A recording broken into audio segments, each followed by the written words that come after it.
Feels good to come home. Feels good to get 2 wins. We know the task ahead of us heading to the pit to play what appears to be the conference champions, 2 games ahead of Colorado State, 3 games ahead of the field.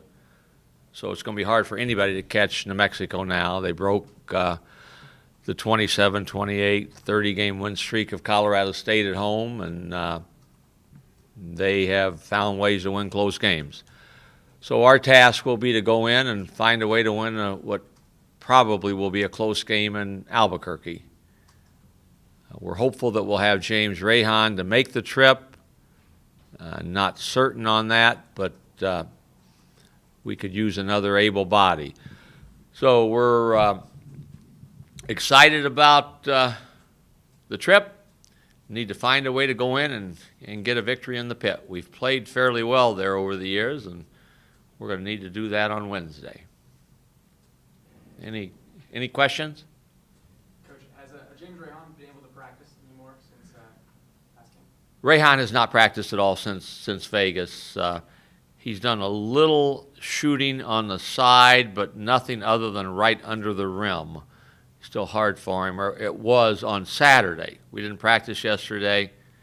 I haven't talked to him today, so I'm hoping that he will be better as we move into today's practice. And I probably should have started with a congratulations to Beth Burns on the fantastic job that she's doing with her ball club. It appears as if they're going to run and hide in the women's conference. So she's done a magnificent job, and her team has found ways to win, and they have deserved everything that they've gotten. I may go out and see if I can watch football practice today. So I know we've got a lot of things running together with everything, but it's exciting time on the Mesa, and feel good about what everybody's doing. And in our particular sport, we were coming down the home stretch, and everybody's talking about the tournament, and I think the coaches and teams are thinking and talking about that next game and New Mexico for us.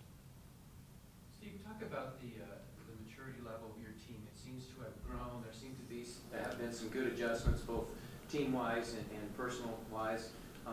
What are your thoughts on that? I'm assuming you're pleased with the way it's been going. We've been better in a lot of respects. I made the comment, I think we've been better mentally. We're at a stage now, our practices we try to go hard, but they're not as long. We got 1 prep day for New Mexico today. We leave early on a commercial flight tomorrow, so today is our prep day for New Mexico. But we've been better as to how we've practiced in terms of paying attention. We've been better in our skill building in terms of treating it like it's a game. And maybe as important as anything, we've been better on game day, not getting frustrated, accepting coming out, accepting all the things that don't show up on the scoreboard but win for you. And it's keyed by your veteran guys. I think Chase Tapley has matured so much as this season has gone on in every part of what he does. And your veteran guy sets a table for your young guys. So I like the attitude that we're approaching practice with. Got to stay that way because we've got important games down the stretch. Could you talk about that stretch run? You play New Mexico, then you have 2 bubble teams who are fighting for their lives. Just how tough is that going to be? Well, I think we all are. I think we're all fighting for our lives. We're fighting to win that next game and get a resume victory or 2 more before the season goes on, get a better seed in the conference tournament. And so you're at a stage where every team has something significant that their coach can put on the bullet point that this is why this game is our most important game, because it can mean this, this, and this. We can do the same thing with how we prepare for these games also. They're going to be hard. They'll all be hard. These are good teams with good players that have won big games. from New Mexico to Air Force to Boise, our last 3 opponents. What can a statement road win do for a team's resume, like winning one at the pit? Winning anywhere helps. Winning on the road helps even more. So I saw where New Mexico is the only team rated in our league.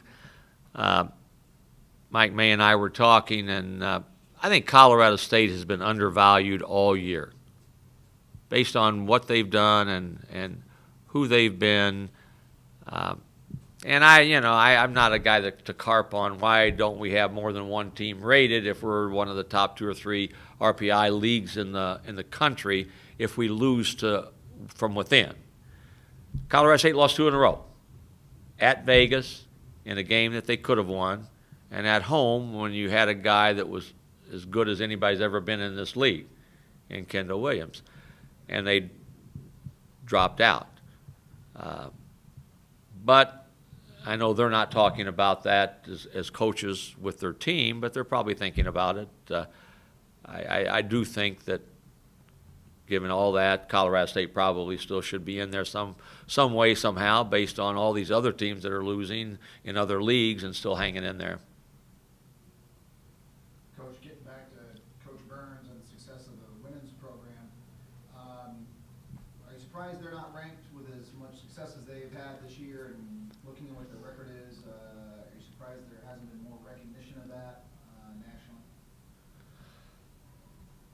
I am, and yet I'm not. I got enough on my plate to follow the rankings of our group. But yes, I think that's a good point. I think given what she's done, and they won 12 in a row now or something like that, that should merit attention from other people. So yes, I think that's a very good point. Probably should have started with Beth's team before I started with Colorado State's team. And is there a friendly competition at all here in the building? They're winning more games currently than you guys amongst the players. Is there a friendly competition to outdo the others, or is it just a good supportive environment? I hope it's the latter. I hope it's not, boy, they won, we better win, or boy, I hope they don't win so we can, get as many wins as they've got. You cheer for one another, and with Beth and I, it's genuine. And I hope she wins every game. She's a dear friend as well as a colleague, and I've got great respect and admiration for how she does her job. And she's done a terrific job for San Diego State. Coach, why do you think you've had so much success in the pit, a place that is so hard to win at? I mean, you won 2 straight, you almost won 3 straight. What has it been about your teams in that environment? We've gone in and not been intimidated, I don't know if that's the right word, by the crowd at the pit, which can be very loud. We've managed to minimize their long runs. And when you go on the road and you play a team that's really good, there's that 12-2 run that can kill you. And we've been able to stay away from those. And as important as anything, we've been able to make some timely baskets. We've made baskets when winning is on the line to hang in games and then to win some games. And part of that is good fortune. Part of that is having good players. I heard you ask the comment to Alfred, the same question. And part of that is hanging in when you have a little bit of a dry spell, and not having that dry spell put you so far behind that you can't catch up. Coach, how much do you draw upon that first matchup against New Mexico when we implement the game plan for Wednesday? We will be like they. We'll go back and look at it. They will have it bulletin board material. They'll have 34 plastered all over when we prepare to go in there. So they shot the ball poorly. Some of that was our doing. Some of that they missed shots. I'm sure they'll score more than 34 points.